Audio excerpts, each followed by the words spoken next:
finally doing a February reading wrap up. Sorry this one's a little late, but better late than never, I guess. In the month of February, I read 11 books, which is awesome. It's more than I read in January, which, considering the fact that February is shorter than January, I take that as a win. I read 4 YA fantasies, 2 YA fictions, 2 non-fictions, 1 literary fiction, 1 adult fantasy, and 1 thriller. I thought I finished 3 series.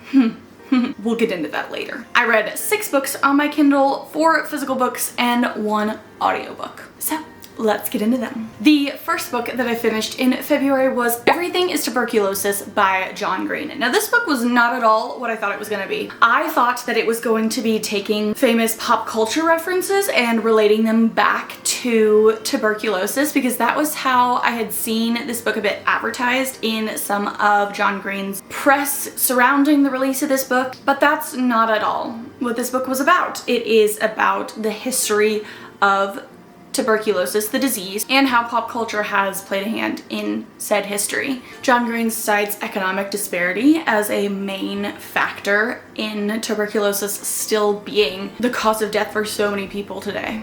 I think John Green's main reason for writing this book was to spread awareness about tuberculosis to people who live in Western society, who live in more first world countries. This was a very interesting read and I would recommend it to anyone. Now, I don't really rate nonfiction books because for the most part, nonfiction books are just people sharing facts, and I'm not gonna rate a book based on how enjoyable I found the facts. But it was a very intriguing read and taught me a lot about tuberculosis as a disease and the outlook surrounding it. The next book that I read in February was Reveal Me by Tahira Mafi. This is another novella in the Shatter Me series, so I can't really summarize this book without sharing spoilers on the rest of the series. However, if you've been watching my videos for a while, you know that I have beef with the Shatter Me series. It's a hate-hate relationship, really. I do not like it. It doesn't make sense to me. I don't connect with the characters, and I find the actual plot line to be quite choppy. So I was annoyed about this book. I gave it a 2 stars. Then I read Imagine Me. If you thought I didn't like Reveal Me,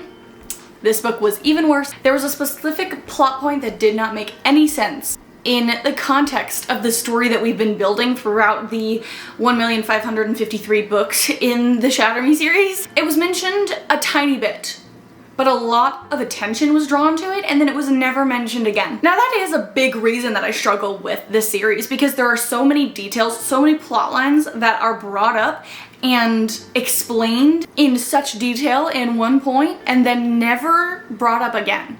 Never resolved, never addressed. And I'm like, what was the point of that? Like, they're presented as if it's going to be a big deal and then it just never is. I gave this a 2 stars as well. Then I finished Cress by Marissa Meyer. This is the 3rd book in the Lunar Chronicles series. It's a YA dystopian series. You're following a Cinder. She is a cyborg in this dystopian society, and that makes her a bit of a social pariah. But she gets tangled up with the prince of the Eastern Commonwealth, which is where she lives. And during the first book, the relationship between the Eastern Commonwealth and Luna, which is the society of people that live on the moon, gets to be a little bit dicey, and somehow Cinder gets tangled up in it, of course. I love this series. All of the books are fairy tale retellings, which is kind of one of my favorite subgenres of books, and I love all of the characters in this series. You really get to dive into the characters and their motivations behind their behaviors and the inner workings of their mind as they are facing different decisions and different hardships throughout the book. And for me, that really deepens my connection with them and really increases my enjoyment of the books. I love the imagery that Marissa Meyer uses to describe the setting and the characters. It really paints this beautiful, vivid picture in my mind of what's happening. And the romance in this is such a side plot. It is not the point of this series, like, at all. However, I love it. It's so cute. I am rooting for the romance at every point, at every turn, which is not something I would say occurs in a lot of the books that I read. I am itching to continue reading this series, like right now. I give this a 4.5 stars. Then I finished Believe Me, the final book in the original Shatter Me series. Thank the heavens, I'm finally done with this series. First off, tell me why we are finishing the series on a novella. That seems a bit backwards to me. I cannot express to you how disappointed I was with the way that this book ended. To me, this book was presented as an extended epilogue, but it really wasn't. There were still conflicts that arose through this book that were just simply never addressed. Throughout the whole book, everyone is fighting with each other, and then the book ends and nothing gets resolved. There was not as much character growth as there should have been to explain how the conflict ended. And I think that the author threw in words and phrases in to make you think that there had been more character growth and development when there really hadn't. This book gets a 2 stars. I'm so glad to be done with the Shatter Me series. I will not be reading the sequel companion series that's been coming out. Nope.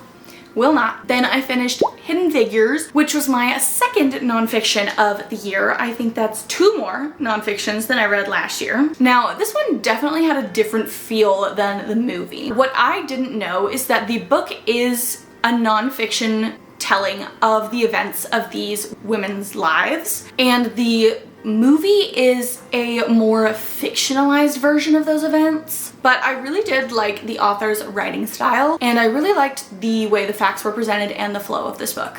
Like I said, I don't rate nonfictions. Didn't rate this one either. Inheritance. This is a novella in the American Royals series by Katharine McGee. I love this series. It's basically a version of today that could happen if George Washington was the first king of America rather than the first president. The first book, American Royals, kind of starts in the middle of the action. So this book is a prequel to the first book. So you kind of get a little bit of backstory to the events that are happening in American Royals. This novella isn't necessary for you to understand what's going on in the story throughout the series, but I really did enjoy getting to see the details of the things that happened in these events and getting a little bit more backstory on the characters. I rated this a 3 stars. It was a solid novella. Then I read Rain. This is the final book in the American Royals series, and I really enjoyed this book. I love the series as a whole. It's a really gripping story. It's kind of one of those dumpster fires that you just can't look away from. Every time I read one of these books, I eat it up. I am just constantly drawn to continue to turn the page to find out what happens next. When I'm reading these books, there's little that you can do to get me to stop thinking about them. I just want to get back to reading. And I think that this book was a great conclusion to the overall story. I often find myself finishing series and wishing that I got more. I didn't find myself feeling that way with this book.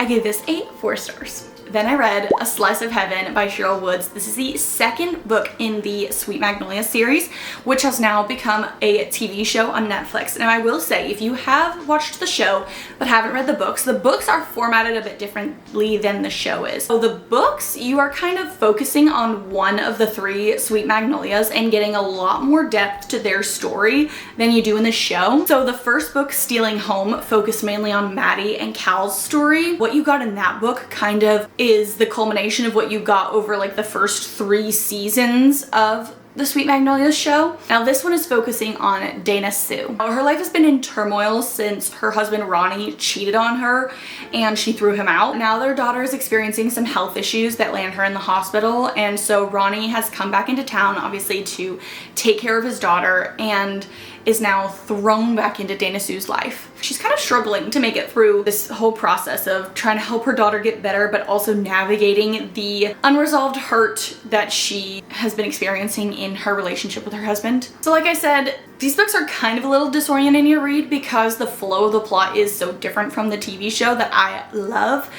But I did really enjoy reading this book, which sounds weird to say because Dana Sue's daughter Annie is going through some serious health issues that kind of hangs over everything that happens in this book. So it's not the plot that I love, but it is the characters that I love. Serenity is a small town where everybody knows everybody, and any little thing spreads through the town like wildfire. So not only do you have the main characters to fall in love with, but you have all of these side characters that you just love, and they are woven into the story in a way that is hard to ignore them. So while this book is technically plot driven, I would say to me it reads more like a character study, because yes, there are things that are happening that are driving like the flow of the book, but the way that you get such deep insights into each character to me makes it read more like a character study. I definitely will not be waiting another 2 years to continue this story. That's how long it's been since I read the first book in this series. Oops. I gave this at 4 stars. I finished the Shatter Me series this month. I finished the American Royal series this month. I thought I finished a 3rd series, which was A Court of Thorns and Roses. However, you know, since I finished this book, we have now gotten the announcement for the release date of the next 2 books in this series. So I haven't really finished the series. This is the 5th book in the A Court of Thorns and Roses series by Sarah J. Maas. This is a huge book. Like, it's over 750 pages long. This book represents a shift in the series. So the first 3 books and the novella, you are focusing mainly on Feyre's story, whereas this book you are shifting into Feyre's point of view. And I actually enjoyed this book a lot more than I thought I was going to. This book is very divisive amongst Akadar fans. Some people love Nesta, they really relate to her. Some people hate her. I actually liked her. I could empathize with her once I got to see some more of her motivations. The things that we learn about her that we didn't see in the other books. When we were in Feyre's point of view, her outward look on her sister and her sister's personality is just obviously so different from the reality that is Nesta and the things that she's gone through and the outlook that she has on the events that have happened in her life and how she chooses to cope with those things. I just could really empathize with her. I actually really enjoyed her as a character. I don't want to say too much about this book because I think another reason why I really enjoyed this book was because I did not know as much about this book as I thought I did. I thought I kind of knew what was happening, but there were a lot of things I didn't know. So that surprised me and allowed me to enjoy the story a little bit more. I rated this a 4.5 stars, which is not at all what I thought I'd rate it. Then the final book that I read in February was With a Vengeance by Riley Sager. This is a clean thriller book, which is fun. It takes place in the 1950s. Anna has gathered this group of people onto this train because she blames them for her family's downfall. She has trapped them on this train for like 12 hours because she wants them to confess to the crimes. But then someone dies. This is not my favorite Riley Sager book by far. That title is still held by The Last Time I Lied. But this book just wasn't as twisty as I wanted it to be, and I think some of the twists that did happen just really weren't that surprising to me. They just kind of fell flat. Although I did still rate this a 3.5 stars because I really like Riley Sager's writing and the pacing that he uses in his books. Because like while I wasn't really hooked into the book, once I sat down and had time to read the book, I read half of it in a single sitting. So 3.5 stars. Anyways, those are all of the books that I read in February. I read more than I thought I was going to. I'm having a great time reading so far this year, and I'm excited to see what my March wrap-up looks like because I have a feeling it's going to look very different than this one. Anyways, guys, that is all I have for you guys today. If you enjoyed this video, please give it a thumbs up to let me know that you enjoy this type of content. Comment down below your favorite book that you read in February, and subscribe to my channel for more bookish content in the future. I hope you have a lovely rest of your week, and I will see you guys next time. Bye!